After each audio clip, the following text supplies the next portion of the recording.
The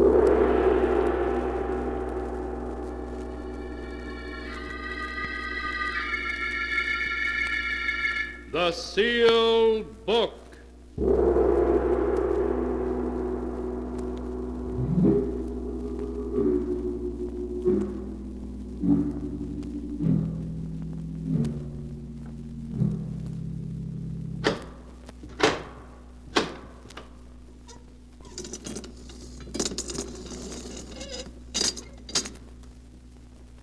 Once again, the keeper of the book has opened the ponderous door to the secret vault, wherein is kept the great sealed book, in which is recorded all the secrets and mysteries of mankind through the ages.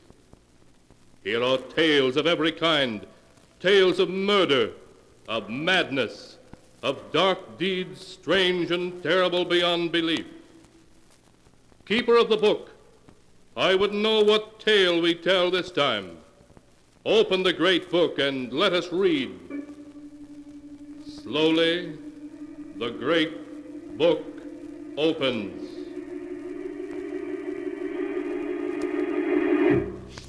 One by one, the keeper of the book turns the pages and stops. Ah, the strange tale of a dying man told on his deathbed. A story of madness and horror. A tale called Out of the Past.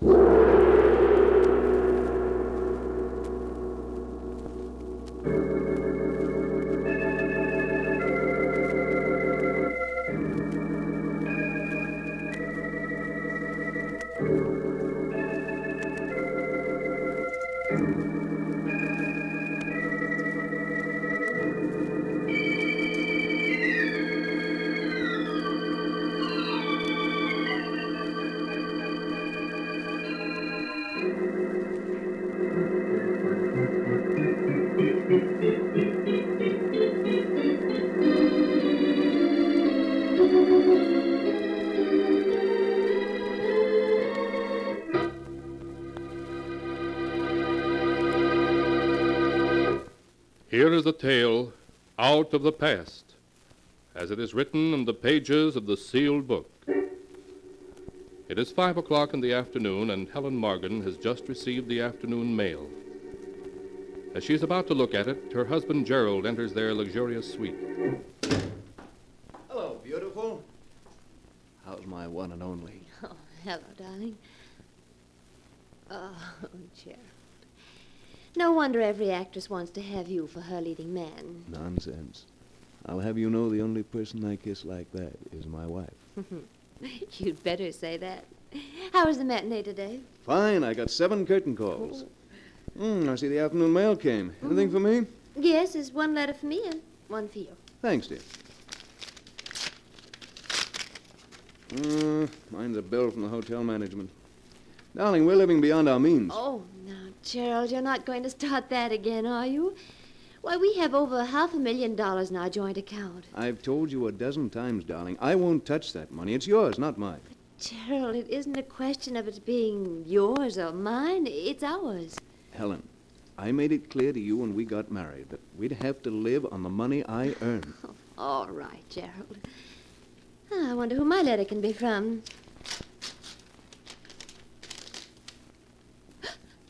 Helen, what is it? For a moment, as Helen stared at the letter in her hand, she felt as if her heart had stopped. Then it began to beat again wildly, as though it would burst. Over and over, she read the few lines in the letter. A friend from England expects you tomorrow afternoon at 2 o'clock at the Hotel Edgewood. Please bring $25,000 in cash, or else I shall be forced to take action. John Benedict. Helen fought to suppress a cry of fear as the specter of her past returned in one overwhelming moment. From a great distance, she seemed to hear Gerald calling. Helen, what is it? What's wrong, darling? I said, what's wrong? You look so upset. Is it that letter you're reading? A letter? Oh, no. Then if it isn't the letter, what is it? Oh, it's nothing, darling, nothing at all. It's just I have a headache. Oh, I'm sorry. Can I get you No, something? no, Gerald, I'll be all right. All I need is a little rest.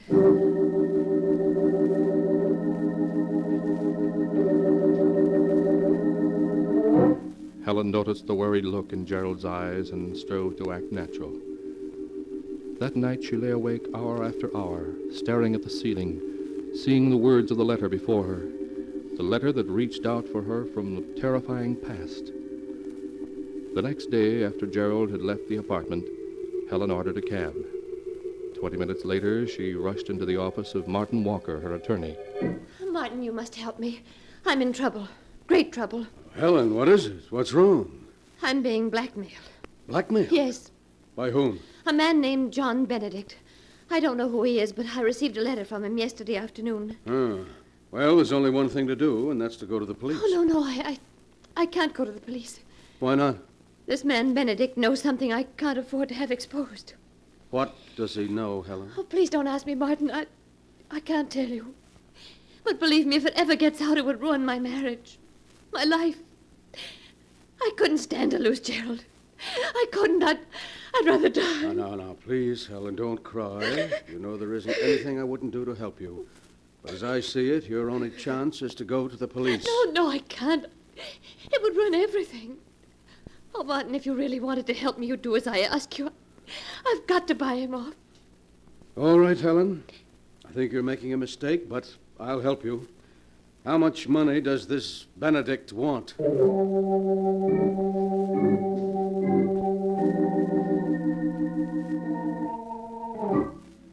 At 2 o'clock that afternoon, an hour after Helen had withdrawn $25,000 from the bank, Martin and she entered a small, dingy hotel on a side street. Following the hotel clerk's instructions, they climbed one flight of stairs and walked down a long, dark hallway to room 14. Come in. As Martin opened the door, revealing a squalid and dimly lit room, Helen saw for the first time John Benedict. He was a large man with coarse features and a thick black beard. In the half-light, he appeared to be about 50. His clothes were of a fine English cut, but time and wear had taken their toll. He stared at Helen for a moment, then spoke. How do you do, Mrs. Morgan? Won't you please come in? Thank you. This is Mr. Walker, my attorney. Yes, of course. How do you do, sir? I'm very pleased to meet you. I'm afraid I can't say as much.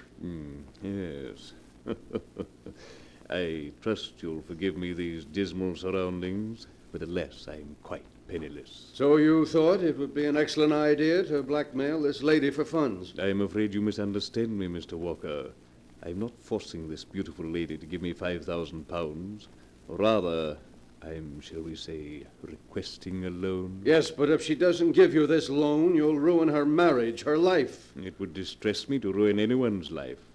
But then it also distresses me to live in a pigsty like this. A much more suitable place would be the state penitentiary. Martin, please don't talk like that. Evidently, Mrs. Morgan, your friend is more interested in having me placed in prison than in saving you from disaster. I'm afraid you haven't revealed our little secret to Mr. Walker, have you? No, I haven't. Well, perhaps if we were to tell him, he wouldn't be quite so eager to imprison me. Perhaps if he knew that at one time you had... No, don't say any more. I'll pay you. Allow me to commend you on your good judgment. Martin, give him the money. Give it to him. Very well. Here's your filthy blood money. Thank you. I think you've been very wise, Mrs. Morgan. Very wise indeed. Good day.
And now to continue the story, as it is written in the Sealed Book.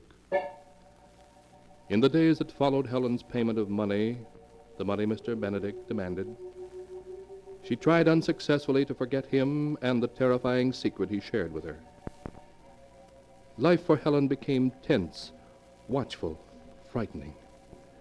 Then one afternoon, while Gerald was at a rehearsal of a new play, she received another call.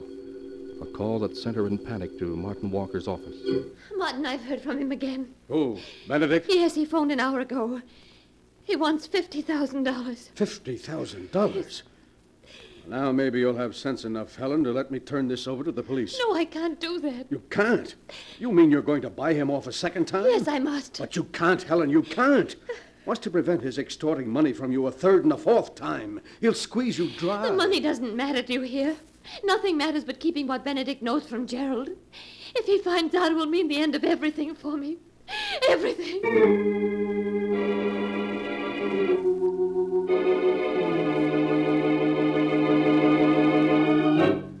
An hour later, Martin and Helen alighted from an elevator at the 23rd floor of the Hotel Bellevue. They walked down the large, luxurious hallway to Suite 23C.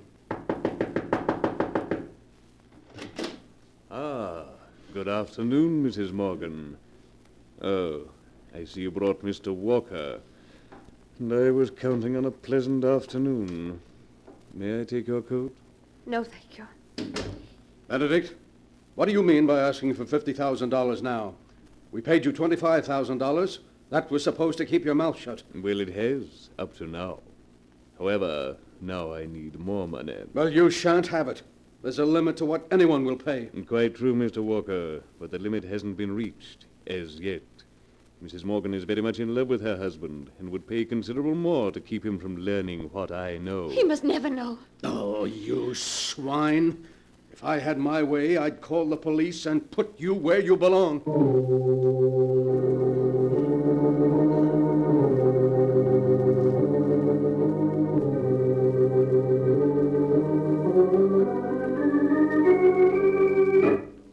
A week passed.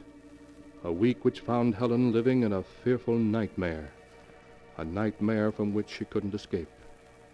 Every time anyone knocked at the door or the phone rang, her heart began to beat wildly. Who was that who just phoned, Gerald? It was a theater. They wanted to make sure I hadn't forgotten today's special performance. Oh. Helen, Yes? what is it, darling?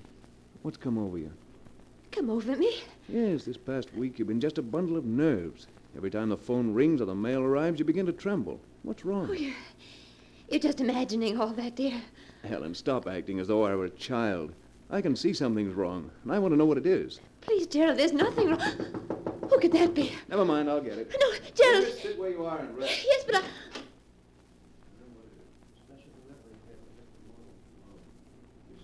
Oh, why doesn't he come back? What's taking him so long? Gerald, who is it? Gerald! Helen, what is it? Why did you scream like that? I didn't scream. Who was it at the door? Well, just a bellhop. He brought this special delivery letter for you. A special delivery letter? Yes, here it is. Thank you. Aren't you going to open it? After all, it's a special delivery. Yes, of course. I never saw anyone so afraid of a letter. Who's it from? Anything wrong? No. No, nothing. Nothing. Don't tell me that. You look as though you were going to collapse. Here, let me see that letter. No. I said give it to me. There. That's better. Perhaps this letter will tell me what's wrong. What? It's only one sentence. I will phone you at 2. There isn't even a signature. Who wrote this note, Helen? I don't know. You must know. Else why would you have gone so pale? I'll phone you at 2. It's almost 2 now. I'll wait for that call. Please, Gerald, you must have faith in me. All these weeks I've had faith, said nothing, hoped you'd tell me what was wrong. Now I must find out for myself. Well, right on time. It's just 2 o'clock. Gerald, please don't answer it. Take your hand off that phone, Helen. No, I won't let you answer I said take your hand off that phone. No, Gerald, please. Hello? Hello? Hello? No answer. Whoever called hung up when he heard my voice. I suppose you still won't tell me who it is. All right, then. I have to leave for a matter now. But when I return, we'll have this thing out once and for all. Please, Gerald, I just can't tell you. If you'd only believe me. Goodbye, Helen. Oh, darling. Darling, if only I could tell you. If only I could, but I know you wouldn't want me then. How could you if you knew? Oh, the phone. It must be he again. Hello? Good afternoon, Mrs. Morgan. You promised you'd leave me alone, that I'd never hear from you again. That was only a week ago. Yes, I know. But then I'm always making promises I can't keep. What do you want? I'm tired of your playing cat and mouse with me.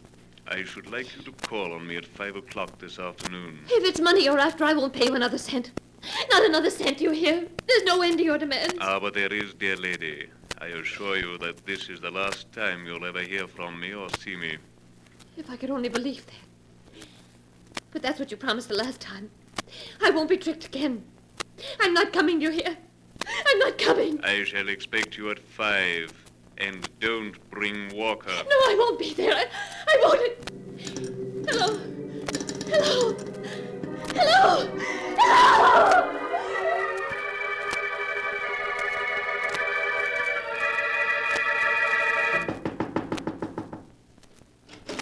Ah, come in, Mrs. Morgan. You're right on time. It's just 5. It's good to see you without that bounder Walker around. If I gave you money now, how do I know you won't be asking for more in another week? Oh, that's very simple. Because after you pay me off this time, there won't be any point in my bothering you again. What do you mean? I mean, Mrs. Morgan, that this time I want $500,000. $500,000? Yes. If I'm not mistaken, that's what your balance is. Don't you see, once you paid it over to me, there'd be no point in my bothering you any more, as you wouldn't have any money left. Simple, isn't it? Oh, you must be mad. I? Oh, no, Mrs. Morgan, not I. Come now, you love your husband and he loves you. There are years and years of happiness before you. If he doesn't learn your little secret, if you're wise, you'll turn the money over to me. But I can't. I can't. My husband and I have the money in a joint account. If I were to withdraw $500,000, he'd know about it at once. Ah, but there's always a chance that he won't find out. But if you don't do as I ask, I assure you he will. Oh, no. No. Yes, Mrs. Morgan, your husband will learn that while you were in England in 1934, you murdered your sweetheart. I won't listen. I won't listen. But your husband will, and he'll learn that after you committed this murder, you spent the following 7 years in an English insane asylum. No, you can't tell him. You can't tell him. But I will. And what do you think your husband will say when he learns his dear wife had murdered a man and spent 7 years in an insane asylum? No, you can't tell him. You Think of what a sensation the tabloids would make out of it. Your husband will have to divorce you. No! So, fainted, have you? That isn't going to help you, Mrs. Morgan.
And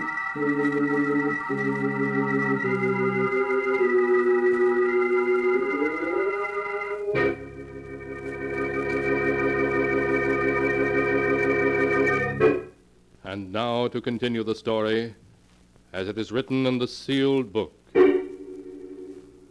After Helen Morgan fainted when Benedict threatened to tell her husband of her terrible past unless she paid him $500,000, she lay helpless and stunned in her bed. When Gerald came home that night... Helen? Helen, where are... Why, Martin, Dr. Smith, what are you two doing here? Is anything wrong? Where's Helen? She's in her room, Gerald. What's wrong? She's had a breakdown. A breakdown? Yes. I must see her. Very well, Gerald. But only for a moment. I'm afraid you'll have to wait out here, Mr. Walker. I understand, Doctor. Now, you must be very quiet, Gerald. Yes, of course. Helen. Darling, how are you? Helen, please speak to me. I'm not Helen. My name is Grace. Grace Arnold. Helen, what are you saying? Yes. Grace Arnold.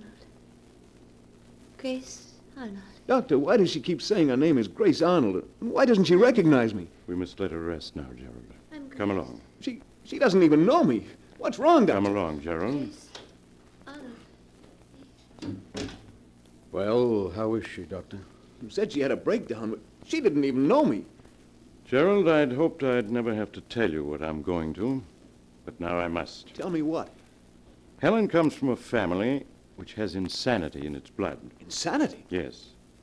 For many years, Helen had a fear of becoming insane until, in 1934 in England, she had an unfortunate accident, and as a result, did become insane. No, that can't be. It's true, Gerald. I went to England with her father to look after her. She spent the following 7 years in an English nursing home. She was discharged as sane in 1941.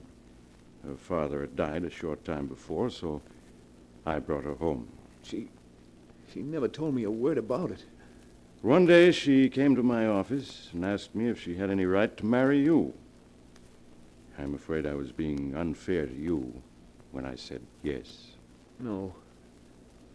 No, you weren't being unfair to me. You see, I felt that with a person like you at her side, someone strong, someone who loved her, she'd overcome her fear of insanity. During the first 2 months of your marriage, my theory seemed correct. She never looked so well or was so happy. Then what caused her breakdown? I don't know, Gerald. I suppose she was so happy that she began to fear it couldn't last, that you'd find out about her past. Probably preyed on her mind day and night, leading to this breakdown. She'd only told me. Why does she keep saying her name is Grace Arnold? It's a symptom of her illness, Gerald. She's seeking to escape from herself. Oh, there must be something you can do. Will she always be like that? That's very difficult to say.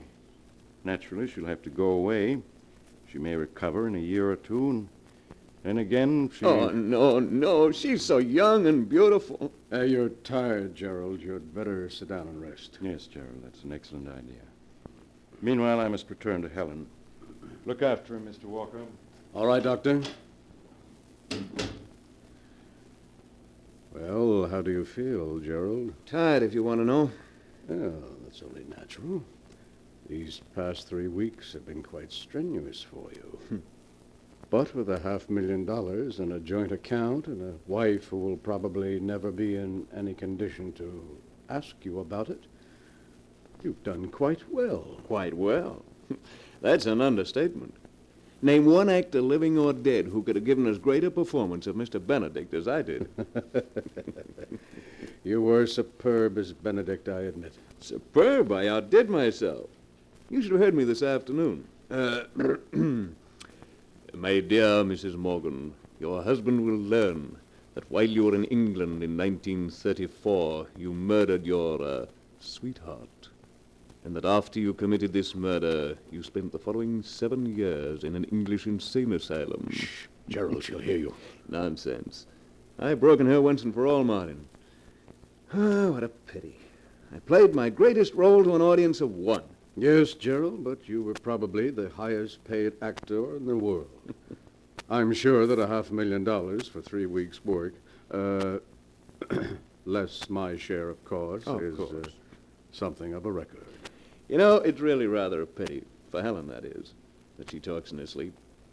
Because if she didn't, I'd never have learned that she once murdered a man and spent 7 years in an insane asylum.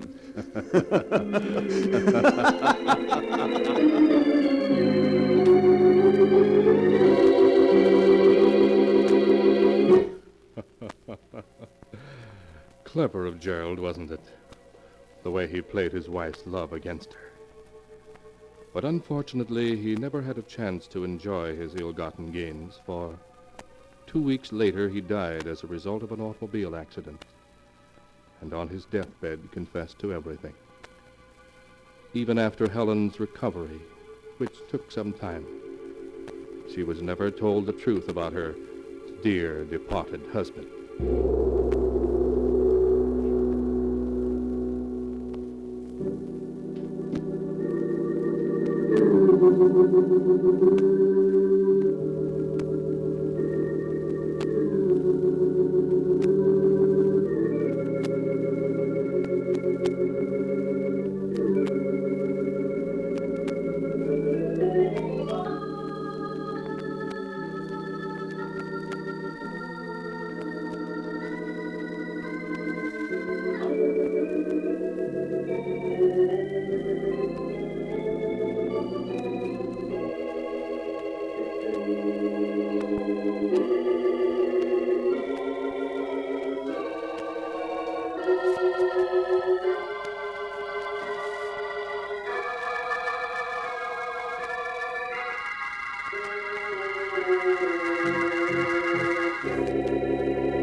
And now, keeper of the book, before you close the great volume, show us the tale we tell next time. This one. Ah, yes. A story about the dark and mysterious Louisiana bayou country, and voodoo in the night, and the water rising in an old mausoleum built underground. A tale called Welcome Home.